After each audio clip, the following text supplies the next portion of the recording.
Hey, how's it going? The SIG Romeo 5. This humble little red dot sight for a long time has been considered by many to be the king of budget red dots. First released in 2016, it's durable, it's pretty bright, and it looks cool, all for around 120 bucks. Others on YouTube have dropped it, blasted it with birdshot, and dunked it in lakes, and in most cases their dots survived with just body damage. Here's mine, that I've used frequently since March 2021, and I can vouch for the long-term durability. So, 3.5 years later. How do I like it? Well, we'll get into that, but first let's go over the specs. This, as many, is a 2 MOA red dot, and it weighs 5.1 ounces. I assume the listed weight is without a mount.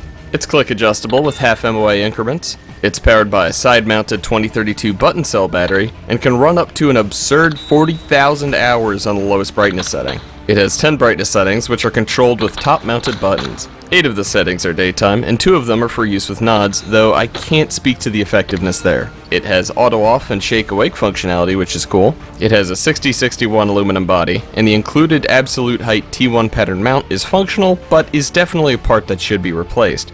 It doesn't have a recoil lug, and overall's kinda spindly. Nowhere near as bad as the SIG Romeo MSR mount, but it definitely could use a little more material. There's a little bit of blue tint to the glass, but it's by no means that bad. It's also not got that much glass distortion, which is a huge plus for me. So, in general, that's the important stuff. Alright, now let's talk about that mount more. Currently, I have a UTG Super Slim T1 mount on my Romeo 5, which actually does have an integrated recoil lug, unlike the included mount. It also has a significantly more beefy crossbolt. And finally, I just kinda think it looks cooler. Does it matter? Absolutely not, but if it looks cool, that's a plus. But for real though, if you plan on using this optic for any remotely serious purpose, I would immediately replace the mount. The UTG is decent, but you can also spend well over the price of the optic itself on better and better mounts. But at a certain point, you might as well just buy an Aimpoint optic for that money. Next up, durability. As you can see, my Romeo 5 has been through the fucking ringer. I've lost both adjustment knob caps, and the body has quite a lot of damage from years of being thrown into range bags with wrenches and stuff, and just general use. I am not particularly gentle with my weapons and optics, so it's seen some damage. I've used it on a variety of firearms, the first of which being my 16-inch 5.56 upper that I've sold off. I used it for about 1,000 rounds there. Then I switched it to my 300 blackout upper, which I used for about 300 rounds. And currently it's on my AR-9, which has seen about 3,000 rounds of blowback 9mm. This particular AR-9 has the gentle recoil system in it, which I've done a video on many moons ago and when I was twice the man I am currently. And that system reduces the snappy recoil generally felt with the blowback guns, so the action wasn't quite as harsh on the dot, and it otherwise would have suffered more damage potentially. All of that's to say, yeah, I've shot this optic a lot, and during my time with it, I've experienced no issues aside from a very rare flicker. I've only seen it happen twice when the dot is on lower brightness settings.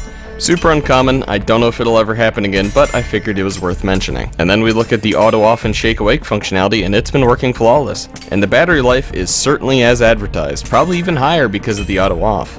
I can only remember changing the battery in this optic maybe one time in 3.5 years. Holy shit. But honestly, this dot is just boringly functional. It holds zero, the parallax is good, the refresh rate is good, the dot brightness is good, the battery life is good. It's just been a solid optic for me, and thankfully for those reasons I've never had to warranty it.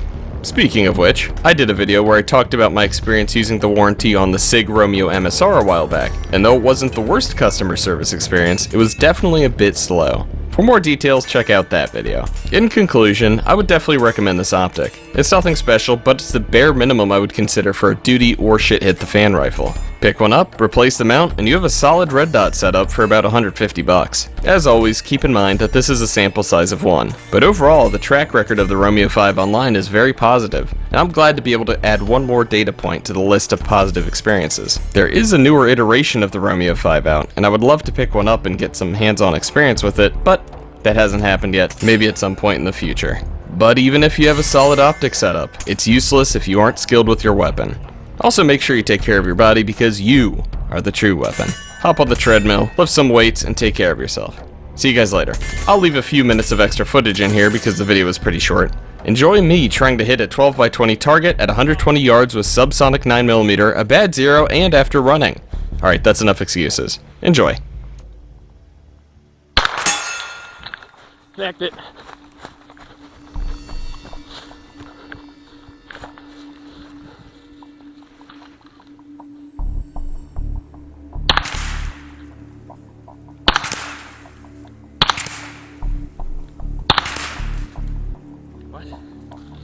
my mag. Fuck am I hitting?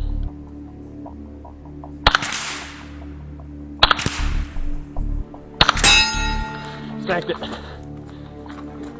Bottom middle.